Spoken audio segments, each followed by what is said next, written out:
Hey guys, it's Alison Creamer and I'm here at the Keller Town Center office in Virginia Beach. Hi everybody that came. We are glad to have an audience today. We are talking about myth busting. So a little bit about Alison, which is me. I have been a realtor for about 16 years and I'm here with Chet Meachum. That's right. With Old Virginia. Old Virginia Mortgage, or OVM Financial, because we're doing mortgages in not just Virginia any longer. I've been with OVM since 2007. Literally was working as an engineering technician. So our podcast is only going to be a few minutes today because we really want to jump right into the meat of it. And the meat of this podcast is myth busting. So there's going to be some things that you have never heard about, or maybe some things that you don't feel is quite right. Maybe you qualify for an FHA, maybe conventional, maybe VA. I know one of my streams is not working today. So what we're going to talk about right now is, what is an FHA loan? It's basically a government, it's the Federal Housing Administration, so it's a government-backed loan where they guarantee the loan. They don't necessarily finance it, but it is used in order for people with a lower down payment and more lenient credit scores and debt to income. So it's somebody that needs a little bit of help. It stands for, what does FHA stand for? The Federal Housing Administration. So you're not military, you don't qualify for a VA loan, maybe you need a little bit more help on that income debt ratio, so you don't quite qualify for a conventional, so FHA is probably going to be the loan for you. So why does somebody qualify for FHA but not conventional? The major thing with that is their actual debt to income. Conventional is a little bit more stringent, meaning that the person can only have about a 35%, 36% debt to income, where FHA will allow them to go a little bit higher into their... So let's boil it down for the people that have no clue what we're talking about. You can be a little more in debt when it comes to FHA. With conventional, you better have your money a little more on point. So, well, what would you say the percentage of FHA loans that you're doing in our market right now? In our market, it's a greater percentage is doing FHA. I would say somewhere about 35%, because we are such military heavy, and VA is a very popular loan. So VA, then FHA, and then obviously conventional. So we actually have a few questions today, and this is going to be some of the things that you might not quite realize that an FHA loan can do for you. So we also have a secret word. So in your comments, you're going to listen for 2 words, and your first secret word is American. You guys got to remember that, and when we get to the end, because you've watched the whole stream, we're going to give you the second word, and that is how you qualify for the Il Giardino gift certificate for this podcast and YouTube video and Facebook live stream. Fantastic. So, out and I had to show my own savings. is that true? That's not true. Actually, a family member, an employer, or even your church can actually give you a gift of your whole down payment.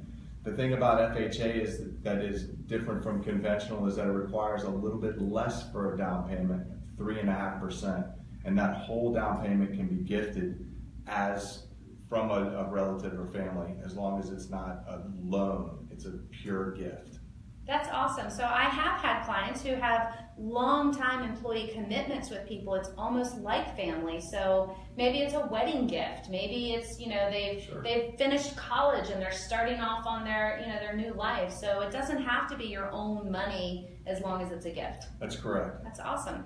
So we have a second question. Yes, I have a great interest rate on my home with an FHA loan. If the rate rises, can I use this as a selling point for future home sale? It absolutely can be a great selling point.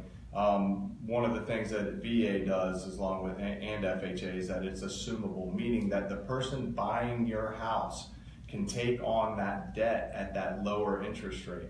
Let's be honest. I mean, these rates are incredible, and they've been incredible for a long time. That's the point. I really love this piece because we all know that rates are going to rise. It's inevitable. They probably aren't going to keep going down. They've been pretty stable.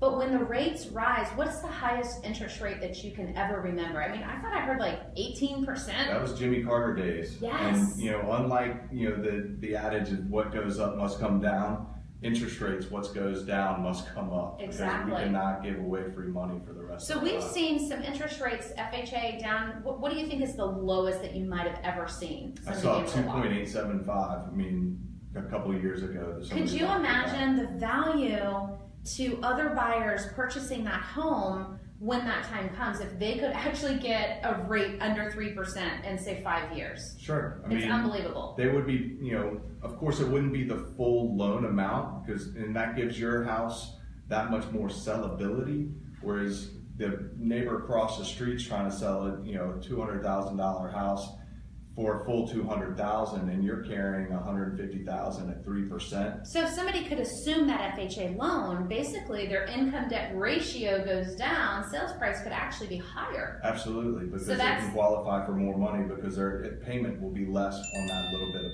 line. So that's a huge win-win for a homeowner who has a very low rate, who is locked in at this economy, and maybe in 10 years they're ready to sell. And we all know the rates. I would expect them to easily get to 6 or 7%. Absolutely. That would be normal. But if you could lock at 3%, that'd be amazing. So we have one more question that we're going to address today.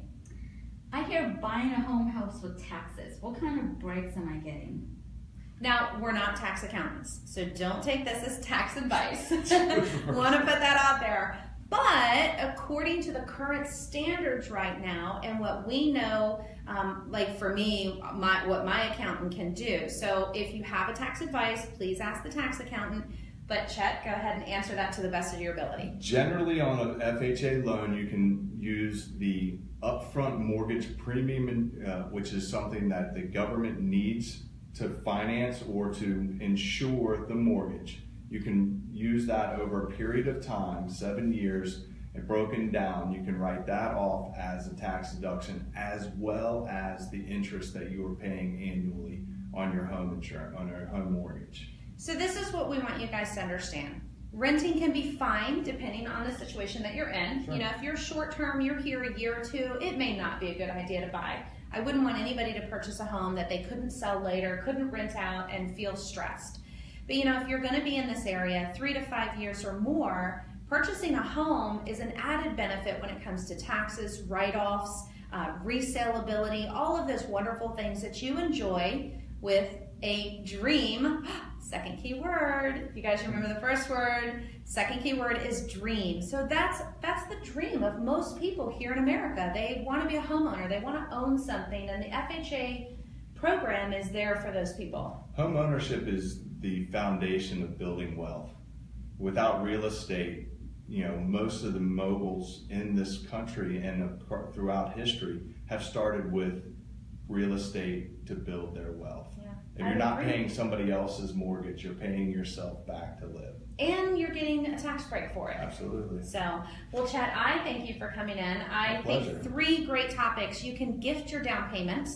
You can have your loan become assumable. I'm sure there's overlays to that, but it is an option. And there are tax deductions with the higher, we'll say the upfront mortgage and then the ongoing mortgage. Correct. So, Chet, now you were telling us just a little bit in the very beginning, a little bit about yourself. How long have you been in lending? I started in 2007, born and raised in Virginia Beach my whole life, and I love this area. And I love What do you love to do?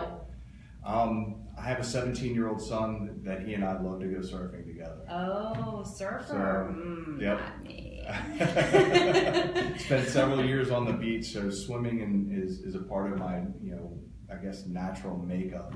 That is awesome. Well, if you are looking to become a homeowner and you're not military, you don't qualify for a VA loan, maybe you're a little bit in debt, you think not quite sure, we would love for you to give Chet a call because the income debt ratio is a little broader, the rules are a little bit more relaxed for the FHA loan, and your credit, your credit score can be a little bit lower than a conventional loan as well. So, last podcast, I keep saying podcast, if you guys don't know, I do that too, but the last FHA, the last VA Facebook Live event, we actually drew tickets for Goo Goo Dolls, and we have our winner. We want to tell Christina Cates, you have won the Goo Goo Doll tickets. So, you can contact myself or James Walrod at Veterans United to schedule a time to pick those up, but we hope you enjoy the concert, and we thank James for that. But today, in order to enter our drawing here, you must comment on the Facebook live stream, not a share, but our direct stream. You must use the keywords. I said one in the beginning, and then I gave you a cue on the second one. I can't tell you what that is now, but thank you for watching the whole video. We appreciate you joining in. And our next Facebook Live event is going to be all about conventional loans. Fantastic. Thank you Thanks. for having me, Alison. All right, bye guys.